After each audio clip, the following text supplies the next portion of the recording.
So today we're going to talk about a strategy that is totally counterintuitive and it sounds a little bit like fiction. What you do is you wait for a powerful institution to accidentally build your fortress and then move in and never leave. It's called opportunistic sanctuary, and queer veterans used it 80 years ago to turn a tiny fishing village into the gayest town in America. And the playbook? It's still sitting right in front of us. Hi there, I'm Chris with a K, and welcome back to This Week in Queer History, where we uncover strategies and tactics from queer history that still work today. Today, we're looking at opportunistic sanctuaries. It's the art of recognizing when conditions accidentally align in your favor, and then converting that temporary safety into permanent infrastructure. Not building a safe space from scratch, but spotting one that's forming around you and refusing to let it go. And today in 2026, with all of this anti-trans legislation and federal protections eroding, this might be the most practical queer survival tool that we have today. Because you don't always get to design your own sanctuary. Sometimes you just have to be smart enough to recognize one when it appears. But show me the proof. Well, a foggy peninsula at the tip of Cape Cod, a fleet of Coast Guard boats hunting for German submarines, and a community of queer veterans who turned a military accident into a permanent home. This week in queer history, stories told with love and glee. So let's take it back to 1942. World War II is in progress, and you're a young gay man stationed on the Atlantic coast. Back home, the word they use for you is criminal or sick, or even both. There's no community waiting for you, there's no neighborhood where you can hold someone's hand, and if your commanding officer finds out, you're discharged in disgrace. And if your family finds out, you may not have a family anymore. And yet, here you are, serving your country, risking your life alongside men you can never be honest with. That must have been so lonely for them. Not the dramatic, cinematic kind, but the quiet kind. The kind where you scan every room trying to figure out who might be safe to talk to. And we've all been in that room at some point in our lives. 16 million Americans served in World War II. Hundreds of thousands of them were queer. They faced the same bullets and the same bombs as everyone else, but they carried an extra weight. The knowledge that the country that they were fighting for would not fight for them. So what do you do when your country won't protect you? Well, you find a place that will, or better yet, you find a place that already exists and you make it your own. And before the war, Provincetown was already a little bit strange, and I mean that in the highest compliment. Charles Hawthorne had founded the Cape Cod School of Art in 1899, which drew painters to the little narrow hook of sand where light bounced off the water on three sides. By 1915, the Provincetown Players were staging Eugene O'Neill's first productions on a wharf at the end of Commercial Street. The town attracted bohemians, radicals, writers. Tennessee Williams called it a place where one could breathe. And something to note, the Portuguese fishing families who anchored the town, they had a working class acceptance of outsiders. You may be weird, but you're spending money, so welcome to Provincetown. But then the war changed everything. German U-boats were sinking ships off the coast at a terrifying pace. Over 600 vessels went down along the eastern seaboard in 1942 alone. Cape Cod was jutting 65 miles into the Atlantic shipping lanes, and it was directly in the killing field. The Coast Guard deployed beach patrols, lookout towers, and a military checkpoint on Route 6, the single road connecting Provincetown to the rest of the Cape. So if you just stop and think about that, the government had sealed off the town. And they did it because they meant to keep German spies out. But what they actually did was keep everyone else out. The vice squads, the morality police, the prying eyes of mainstream America was all blocked by the same military checkpoint designed to spot saboteurs. Meanwhile, inside that perimeter, the wartime blackout orders forced every window shut and every curtain drawn. The town's nightlife moved inward into bars and studios and rented rooms. The A House, Provincetown's oldest bar, kept its back room open. And under cover of the fog, so thick you couldn't see 20 feet in front of you, queer servicemen stationed at Race Point found each other. There was no playbook, no precedent, just the fog and the freedom that it provided.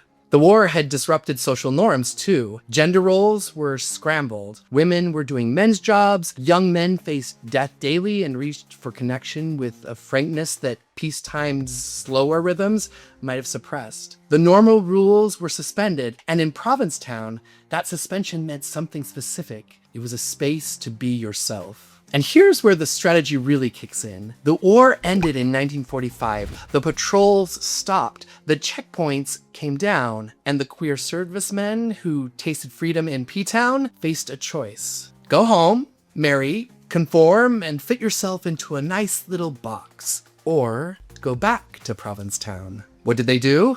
They went back. Alan Berubie's landmark study, Coming Out Under Fire, documents this pattern across the country. Gay veterans who had found community during the war made deliberate migration decisions afterward. San Francisco, New York, and Provincetown. These men had served their country, risked their lives, and the idea that they could be simply erased from legitimate society after that sacrifice, it was too hard to accept. The veterans who returned to B-Town didn't just find a nice beach, they built a community. Guest houses multiplied, the bar scene expanded, word spread through the quiet networks that have always transmitted queer geographic intelligence. P-Town is safe. By the early 1950s, the town had a reputation. By the 1970s, it had the Provincetown Business Guild, the first business organization in America explicitly dedicated to gay tourism. By 2010, the US Census showed Provincetown had the highest concentration of same-sex couples of any community in the nation. From a military accident to national landmark in one generation. So what made this queer community succeed while so many other queer communities were being crushed? Well, here are 3 things. First of all, the host community was already primed. Provincetown had 40 years of bohemian culture baked in. Artists had normalized unconventional behavior long before queer veterans had arrived. The social machinery for looking away was already in place. And this matters. Opportunistic sanctuary doesn't work in a vacuum. It works when conditions are already tilting in your direction. And then second, economic integration happened before political demands. By the time P-Town's queer community was visible enough to bring on backlash, it was also indispensable to the local economy. The guest houses, the restaurants, the bars, trying to shut down the queer community, you'd shut down the entire town. And that's not how justice should work, but it is how practical tolerance has often been achieved. And finally, geography. Provincetown sits at the absolute tip of Cape Cod. You cannot stumble into it. You drive 40 miles through dunes and pine forests to get there. That distance filtered out casual hostility and concentrated people who genuinely wanted to be there. Every visitor was self-selected. And here's the thing that ties it all together. Isolation works both ways. For queer people in P-Town, isolation meant freedom. For hostile forces considering a crackdown, isolation meant not worth the trip. The same geography that sheltered the community also discouraged attacks. But the AIDS crisis tested all of this in the 1980s. The town lost a generation, but the infrastructure held. The guest houses became care facilities. The social networks became support systems. The structures built for joy became the structure available for survival. And that is what opportunistic sanctuaries produce when they are given time to mature. Not just a place to celebrate, but a place to survive. And we're going to get to how you can use this strategy in your own life in a moment. But first, I want to thank our members who make all of this work possible. They help me find and share the moments from queer history that remind us we've always been here and we've always been resilient.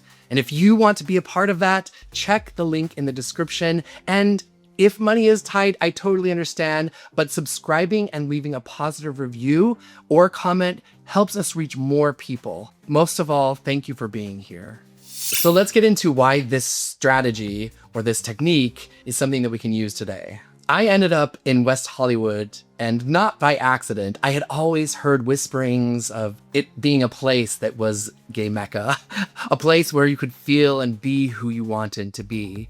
Those whispers traveled through networks, and I was able to see what was possible. But once I was here, I really recognized what that neighborhood was all about. The visibility, the infrastructure, the fact that I could hold my partner's hand walking down Santa Monica Boulevard and not think twice. I chose to stay and I invested in this community. That's what opportunistic sanctuary is in action. I didn't build WWII, but I recognized the conditions and I dug in and I became a part of that community too. The veterans who stayed in Provincetown after the war did the same thing, but on a much larger scale. They didn't design the sanctuary, they spotted it forming around them and they converted it from a temporary to a permanent place. And 80 years later, that community is still vibrant and it is still there. And in 2026, today, this matters. Trans families are making migration decisions right now, moving to cities and states where the legal landscape offers them protection. Queer people in hostile regions are weighing whether to stay and fight or leave and regroup. These are the same calculations that those veterans made in 1945. So here's our playbook with 5 things that we can take from this week. The first one is you need to audit your current conditions. So you look at where you are living right now, what protections already exist that you might not be leveraging. Local non-discrimination ordinances, queer-owned businesses, community centers, even coffee shops where you feel safe. Map that out because that is your community and you don't need to build it from scratch. It's there. You just need to think about it. The next one, invest where tolerance already lives. Spend your money at queer-owned businesses. Patronize the establishments that welcome you. Economic integration is what made P-Town unshakable. Your dollars are votes for the community that you want. Convert temporary spaces and events into permanent ones. That monthly meetup at someone's apartment, make it a monthly regular event. That online group chat, organize something in person. Make it a gathering that you all come together. Temporary connections become permanent infrastructure when someone decides to formalize them. Be that someone. Next, document your community's experience. P-Town's history survived because writers, artists, and historians recorded it. So take photos, save flyers, write about your local queer community. Communities that can demonstrate their presence are harder to erase. Spread the word and tell one person about a safe space this week. The queer geographic intelligence that guided veterans to P-Town traveled by word of mouth. Text a friend, share a resource. That sanctuary only works if people can find it. I believe all of these strategies work because I have lived them. The conditions won't always be designed for us, but if we're paying attention, if we're ready to move when the moment comes, we can turn accidents into permanence. So here's my question for you. What's your version of opportunistic sanctuary? Have you ever stumbled into a space that wasn't built for you, but you recognized it and made it your own? Drop it in the comments. I'd love to hear your stories. And if you want to stay connected with me and this work, the best way is to join the email list. You'll get free queer history downloads, early word on upcoming episodes, and invitations to community moments as we grow this together. The sign-up link is in the description. Until next time, stay strong, stay bold, and keep making history.